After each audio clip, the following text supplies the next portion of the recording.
This is my graduation photo. This is the day that I officially became Dr. Emma Geoffrey. It looks pretty, right? Well, it isn't the full picture. What you don't see is my failed first year of university. What you don't see is the burnout. What you don't see is the years of just fighting my own brain, not knowing I was neurodivergent until it was all over. If you're new here, I'm Emma. I'm your coach, and I help overwhelmed researchers grow into thriving academics. And today, I'm sharing what research on hard mode actually looks like, actually feels like from the inside, but most importantly, how you can get out of it. Because if you're struggling more than everyone else seems to be, this might be why. So let's talk about the full picture and not just the one that gets taken on graduation day.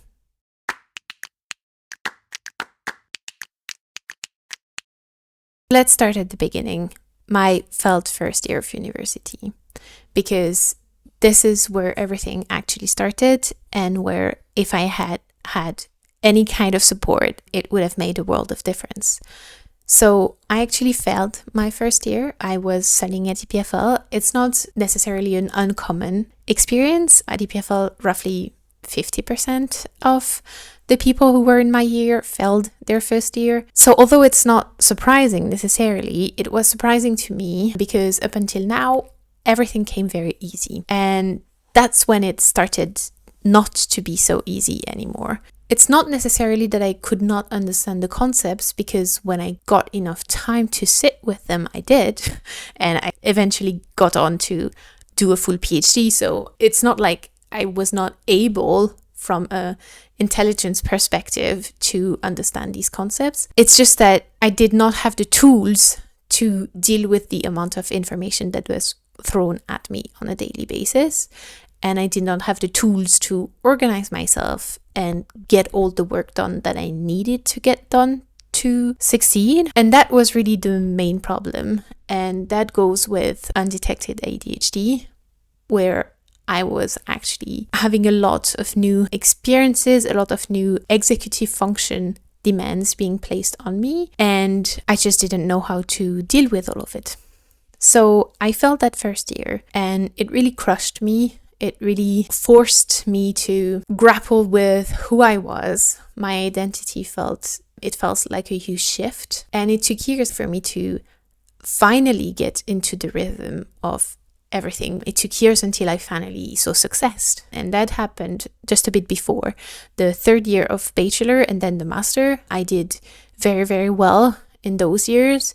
But that's also when new habits started to form that would then lead me towards burnout. So around that time, I finally had a more solid foundation of skills to take care of everything that I had to think about and take care of and do on a daily basis. So that took me at least 3-4 years to build up, and it continued afterwards, obviously.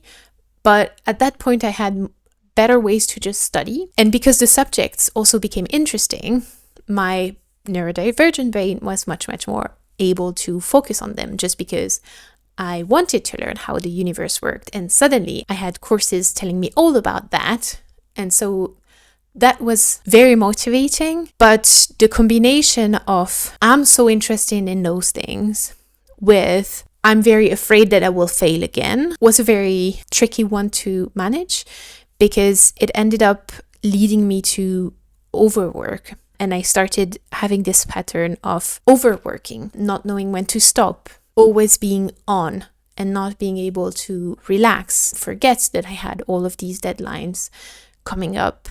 So that's actually when the burnout patterns started to be set in stone, if that makes sense. And they just got reinforced and reinforced. In the second year of the master, we had this semester from hell where the courses were just amazing. So I was doing theoretical physics, and we had just a few courses, but each of them demanding a huge amount of work on your own to understand the content, to do all of the exercises that we were being asked to do. And so that was really one of the semesters where I worked the most. And I just remember living in the physics institute during that entire semester and not seeing a lot of my family, basically seeing my partner mostly because he was also studying at the Physics Institute with me, even though he was not a physicist, and only seeing the friends that either were taking the course with me or the ones that would spend just as much time with me in those study rooms to make sure we would get through this semester from hell. And those patterns they never really went away. So during my master thesis, I relaxed a bit more, but then came the pressure of finding a place to do the PhD, and all of this kind of accumulated again. All of this stress of, if I don't do enough, I might not succeed and I might not be able to do what I really want to do, which at that point was the PhD. And that was really a lot and really not the right pattern to set. So eventually I did get my master's and I did go on to find a PhD, and I started in February 2020. So by March 2020, mid-March, so a month and a half into my PhD, we and the rest of Europe were confined to our homes. Thankfully, I was not alone during that time. I was mainly with my family and my partner. But still, it was a very hard time where it felt really, really hard to focus. And again, as someone who is neurodivergent and did not know it at the time, I could not know that being in an environment where it was just so much harder to focus, like everyone was struggling at the time, but having so many distractions from the work really was very hard. Thankfully, I had still a lot of support from my supervisor at the time and the postdocs working with me on the projects, and the other PhD also working with me on the projects. So it was a hard time, but the hardest came when we came back. When a year and a half into the PhD, finally things were safe enough again for us to get back to work regularly in more or less normal circumstances. That's when things got especially tricky, because suddenly there were more deadlines. There was a lot of conferences that we needed to go to because the world was opening up again and everyone wanted to go everywhere where we couldn't have been for the past year and a half. And there were all of these papers that had been going on for a while and that just needed to be published at that point. And so at that time there was a lot of pressure, external pressure from deadlines and a lot of things to do and deal with all at once. And then there was also the fact that I was away from my family and my partner. And as much as it was complicated to be with them all the time and still do my work, actually being away from them was even worse for my mental health. I felt very lonely during that time. And the pressure just kept coming. It kept accumulating. And on top of that, I started having more and more health issues. So there's a specific health issue that I actually started having during my master's, and it just got worse and worse. In hindsight, it was amplified by the stress. It was kind of a double relationship where the stress would make the health issue worse and the health issue would make the stress worse. And it was just a vicious circle. And there was this time where I ended up having to work on holidays. I had a very strict policy to not work on holidays and to not work on weekends, but that time we just had to get a paper out and we were supposed to finish it before I went and we didn't manage. So I was on holidays still checking in on plots, still reviewing everything that was being written and edited. There was also the pressure of I didn't know where my career was going and I wanted to apply to specific places, and that had to be done at that specific time as well. And then there was the pressure of I'm supposed to be on holidays with my family, and even though those are good demands, right? You want to spend time with your family and your partner when you're going on a trip, but it was also just pressure. I couldn't be there for them until I had done these other two things. And that time, after I had finally submitted everything, the health issues became so bad. I was not myself for months after that. I'm not going to go into details, but in the end, it was linked to an intolerance that I had that was made worse with stress. It's called histamine intolerance, and it caused a whole slew of problems that seemed somehow unrelated. But beyond physical symptoms linked to digestion or linked to my skin, there were also mental symptoms, and this general fatigue of I couldn't do anything anymore. Like I just couldn't. And I remember in these few weeks, even after coming back the holidays, so I had 2 or 3 weeks off, and that still didn't help. I was still so drained. I felt as if my body was not mine anymore. I couldn't get it to do what it needed to do, and I couldn't think. I don't think I've ever been this tired in my entire life. Just getting out of bed was tiring. I remember my colleagues just looking at me very, very worriedly because I would need a nap. I would basically take an entire hour nap on my desk, just lying there like this, and still, despite that, not really be able to do much. And that continued for like months, not necessarily at that level, but still it was very severe for a very long time. And it's not really like I could get out, because after those holidays, I still needed to get my thesis written. I still needed to decide what I wanted to do with my career after the PhD. And all of these, the stress just kept coming and never really stopped. But even then, I had to slow down. I just couldn't continue. And so that's what I did. I slowed down. I also sought medical advice. And finally, after pushing and pushing, really advocating for myself in the medical system, we found what the issue was. And so relieving that definitely helped as well. But it's not like it made everything go away. Like the bad habits of overwork were still there. It was a really hard time, and it felt like I was just fighting myself and my body at every single step. So that was my experience with burnout. Not the only one. Because I'm neurodivergent, I experience patterns of burnout where it has a tendency to come back a lot more than for neurotypical people. But none of them has been as bad as this one was. And that's the other part of what has been hard for me. What does hard mode look like is being neurodivergent and actually not knowing it. So beyond these patterns of burnout that are more likely to come up, I also had a lot of trouble with motivation and procrastination and imposter syndrome. It's just so hard to just sit down and get to work. You know, it's not a skill that I just have. It's something that requires work, and it requires not being fatigued. It requires really being in a good place to be able to do that, to just sit down and work. And I would always compare myself to other people. I would always feel like this person is able to do so much more.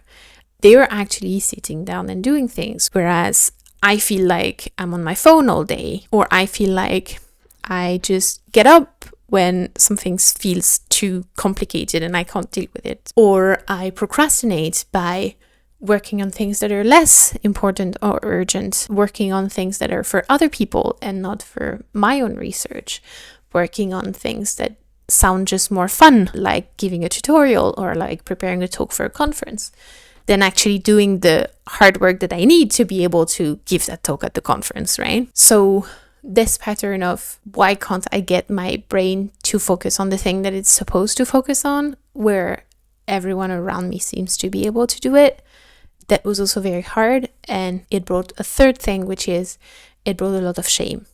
And that shame just kept me silent. It kept me isolated because I was just too ashamed to ask for help most of the time.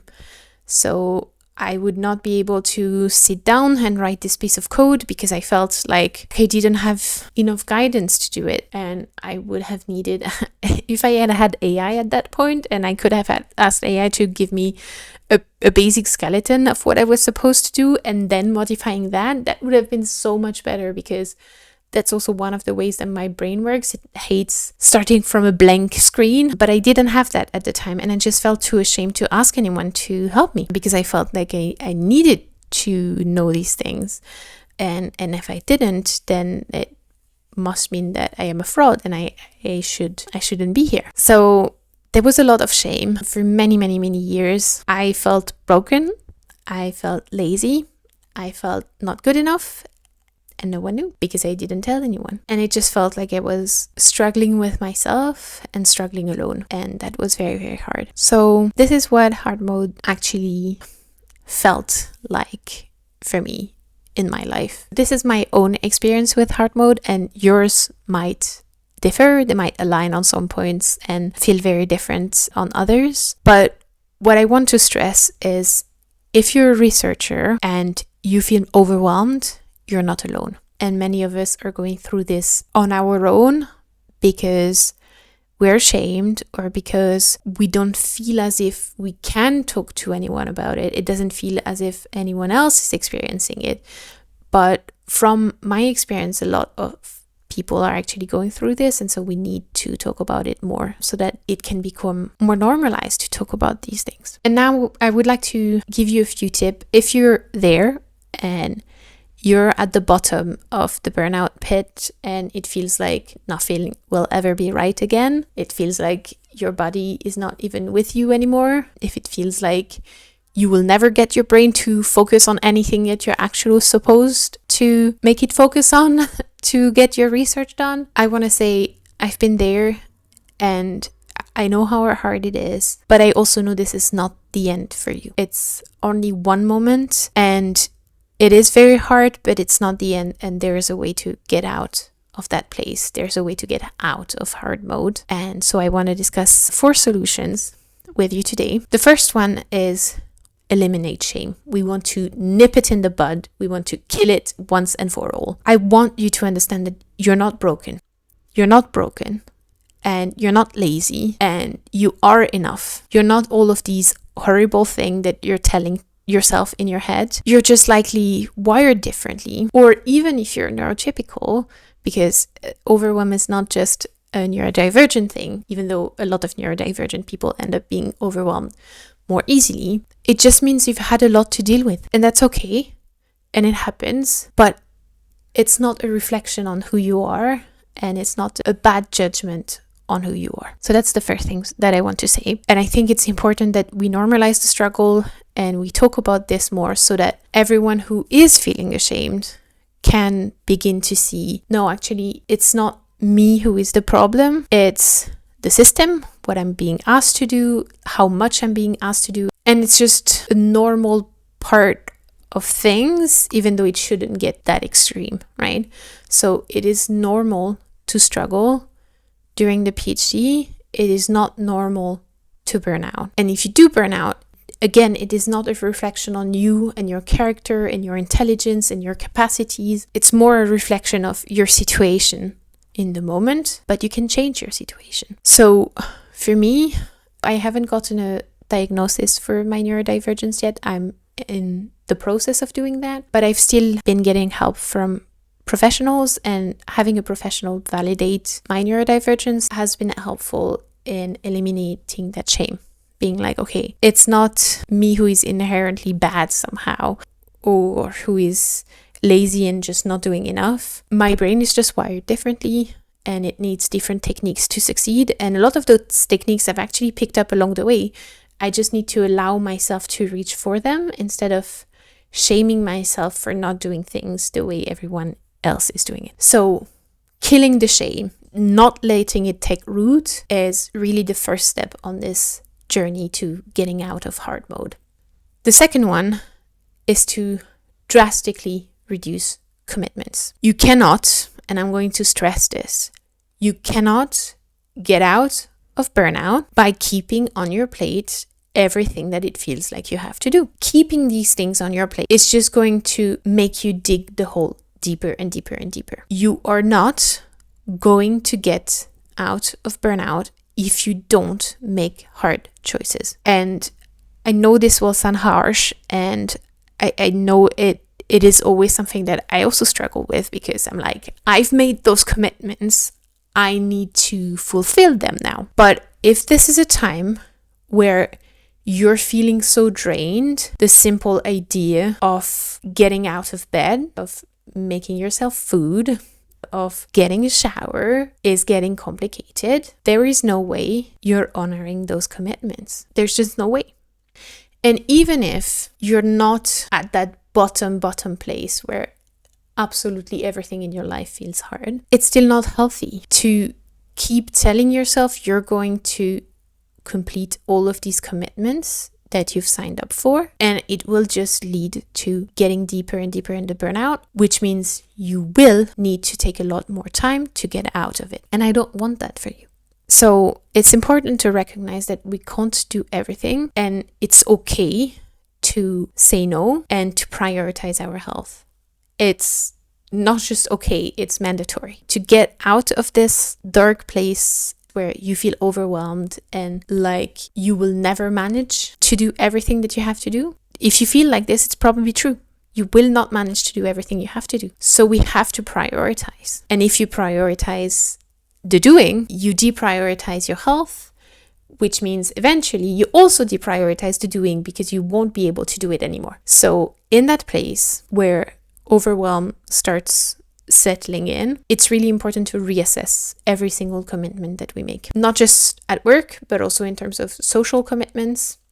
Every single time something is asked of us, we need to ask, is this really something that is necessary? So for that, you can use the urgent and important matrix to determine if something is really important and urgent to do, or just important that you need to prepare for, or just urgent, which you probably shouldn't take too much time on. So that decision matrix is useful in that case. But at that point, the default should be, let's clear the entire plate. Let's put nothing on it and then start adding back in. This is the way to get out of the overwhelm, is to push out and actually say no, not just later, but no, I will not do this. No, this is not getting done. And having those hard conversations to make sure we get to a place where what I do have on my plate feels manageable, not for ideal Emma who has everything figured out, but for current Emma who is actually in that place. So we really need to do this assessment and to be like, okay, let's remove everything and then start adding back in slowly as the energy grows again. And this is linked to solution 3 and 4 as well, because doing this alone is very, very hard, and I don't recommend you do that. So the third thing that I recommend is to get help. If you're feeling close to your supervisor and you feel like they are a supportive figure in your life, I would get help for your supervisor.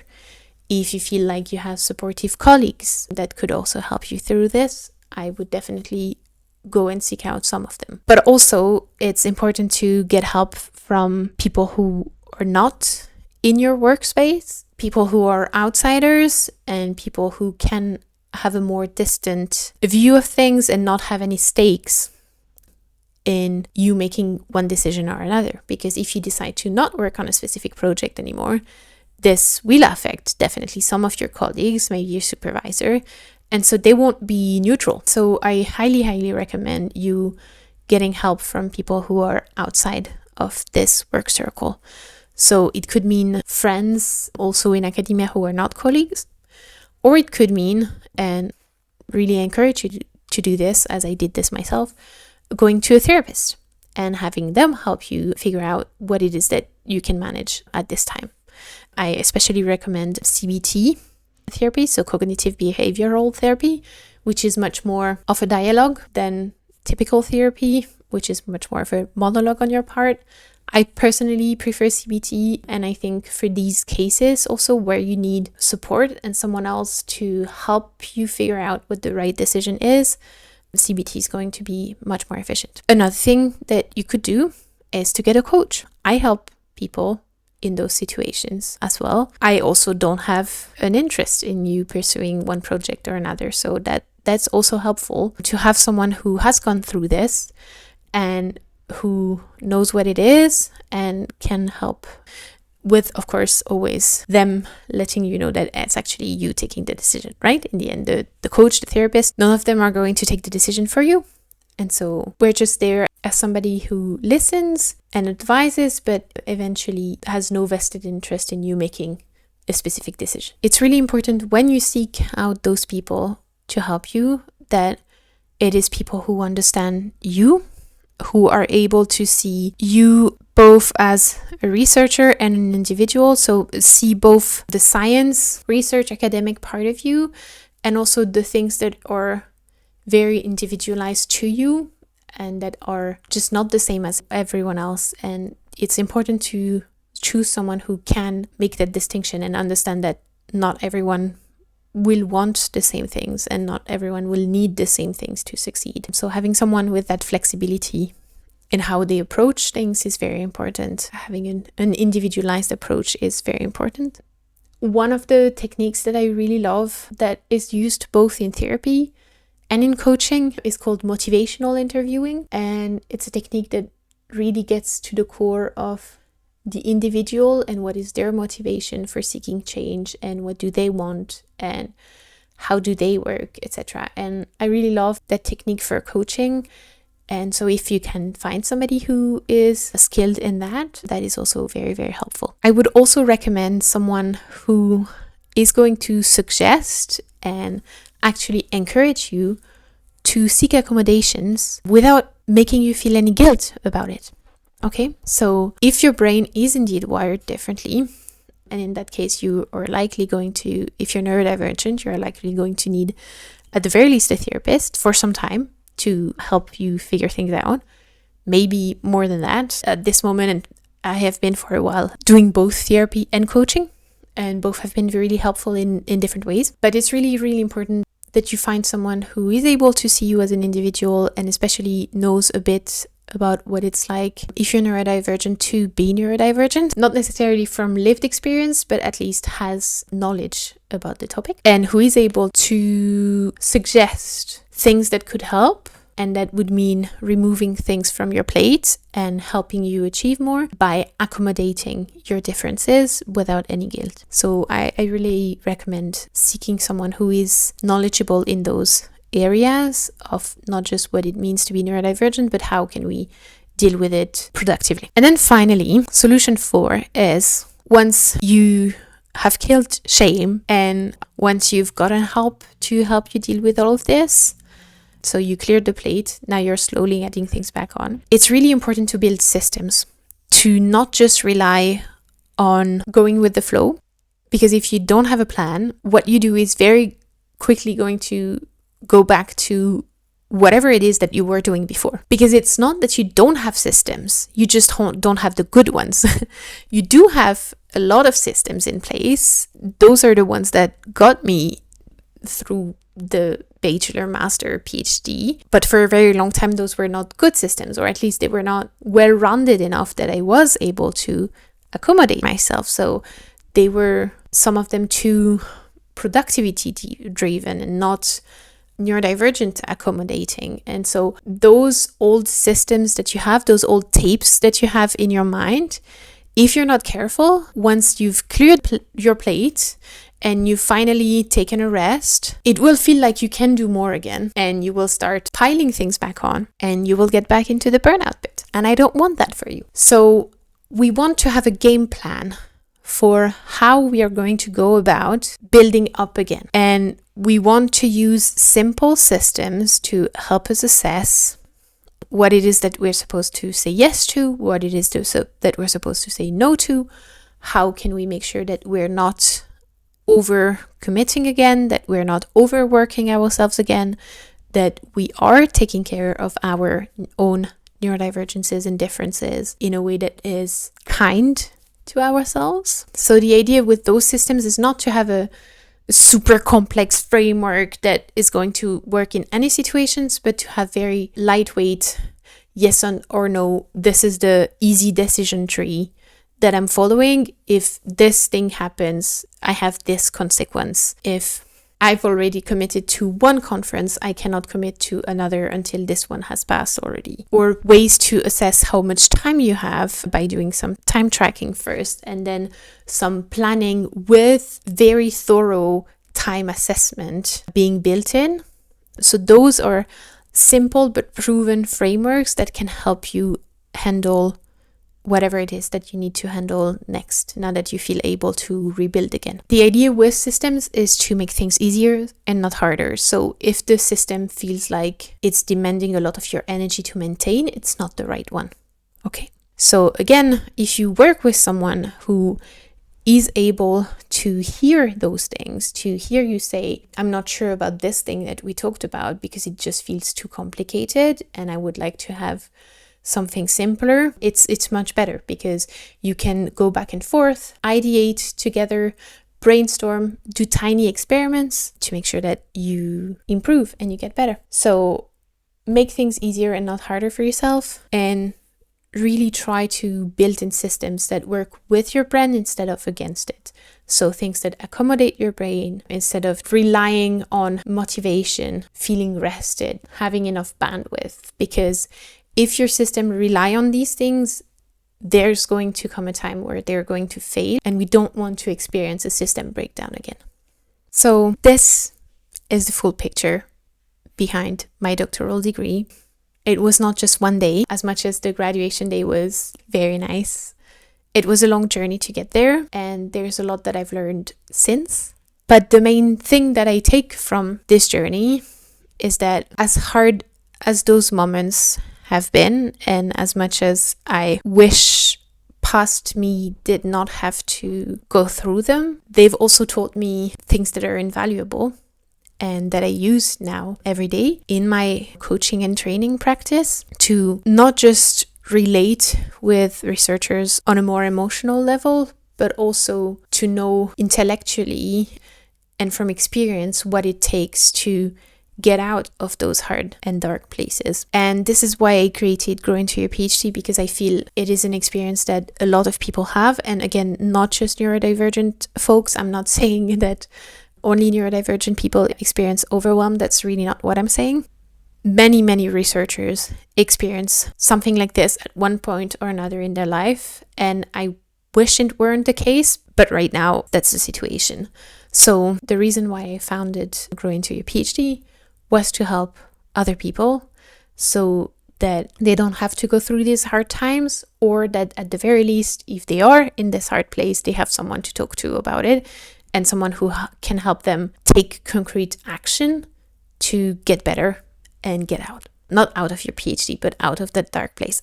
It might mean getting out of the PhD, it might not. Again, it's something that is very individualized. It needs to be a discussion between the person who is going through the PhD and whoever is helping them through it, be it the therapist, the coach, the supervisor, the colleague, etc. The one thing that I want you to take from this is that you're not alone. Many other people are going through this, unfortunately. This is not just you. It's not a bad reflection on you. It really isn't. So drop the shame and start taking action to get yourself out of this. And it means getting help. Okay? You don't have to figure everything out alone. If that means hiring a coach, please do. But just don't do this alone, because the more isolated you feel, the harder it will seem to get out of the pit. Because it's much easier to get out of the pit if there's someone who is actually, lending a hand from the top of the pit to try and pull you up. Okay? It's much easier than trying to claw your way out all on your own. Okay? So please do reach out if you feel like I could help you. The link to my coaching will be below in the description. And I know it's hard right now, but you can get out, and you will. I believe in you. You will get out of this. You just need to follow these 4 steps that we outline. And my heart really goes out to you. I wish you all the best on your journey. And if you like this video, please consider subscribing, ringing the bell for more of this. I will do more sit-down videos like this on various topics, trying to give you also actionable strategies for specific problems that I see academics often facing. So if that sounds like something that you want to hear more about, please subscribe, and I will see you in the next one. Bye!